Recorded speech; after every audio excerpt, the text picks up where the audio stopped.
My story's out there. I will leave a link to my story, but this is part of it. Hello, my name is Cheryl. I was still in diapers and I was spent the night in jail. So that's one of my crazy stories. I'm writing a book and I've been forming it for a long time, and it's called On My Way Home. And a lot of my stories seems like it's not truth because it's so unbelievably crazy how my parents would be religious but not converted. They didn't have a heart conversion. And I want to tell my story to give others encouragement that people, loved ones will fail you, but God is always there. And I have proof of this. I have irrefutable proof of how God has protected me on my way home to heaven. No matter how much we sin or how mad we get at God, He still cares about us, and He shows us. He's shown me over and over and over again that He loves me. I want to tell you what Jesus has done for me and not what Satan has done to me. Over the years, I have hummingbirds that winter over, and I have to make sure that they have their feed, always have their feed ready. I'll just let him eat out of this. And we're in Eagle Creek, Oregon, but we're 150 feet over the edges of Boring, Oregon. We started going to the Boring Church in Boring. We had a Boring pastor. They had a pastor Dull long time ago, about 30 years ago, 40 years ago when they built this church. But I like to feed the hummingbirds. I have 2 hummingbirds that are wintering over. We've lived here on this street for 35 years. We lived at the first driveway in that beautiful home up on the knoll. It was tri-level, and then my arthritis became too bad. So we needed this one level, but the price was close to $1 million. But I've always wanted to live in this house here. This was my dream house, but I have Ehlers-Danlos and mast cell disease that is causing my body a lot of pain. I can't climb the stairs. This was my dream house, and there's no way we could have afforded it, this one, and retire. We kept telling them this has been my dream home for years because of the pond and then the house, the view. Wait till you see the view.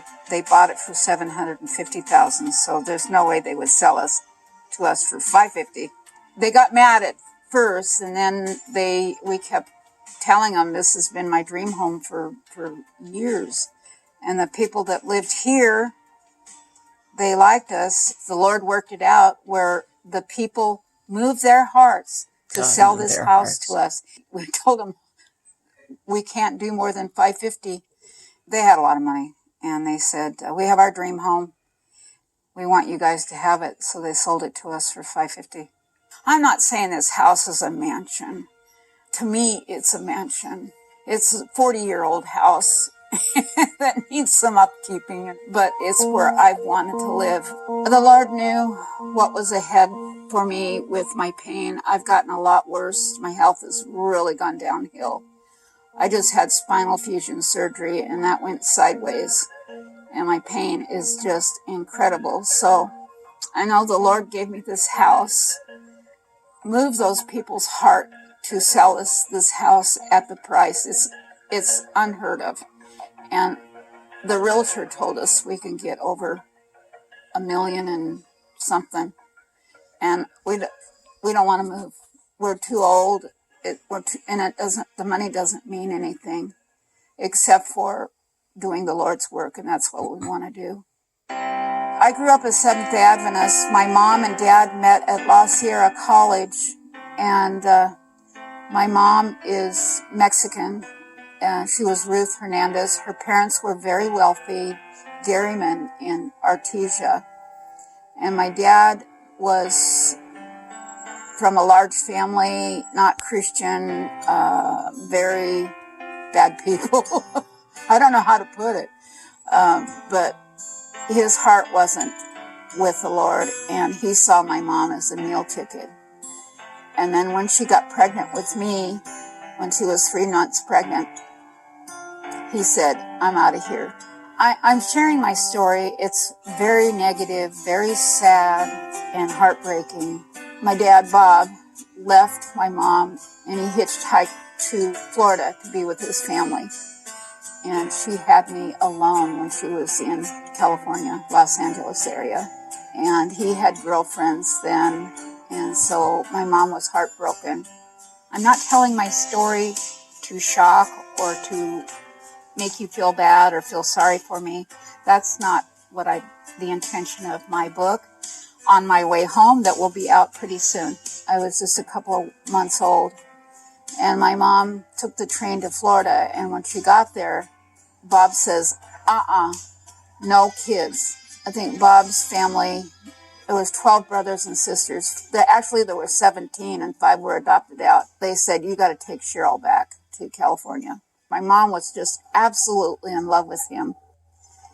And she didn't care what wrongs he did. He was thieving and card playing and with his brothers and drinking and stuff like that.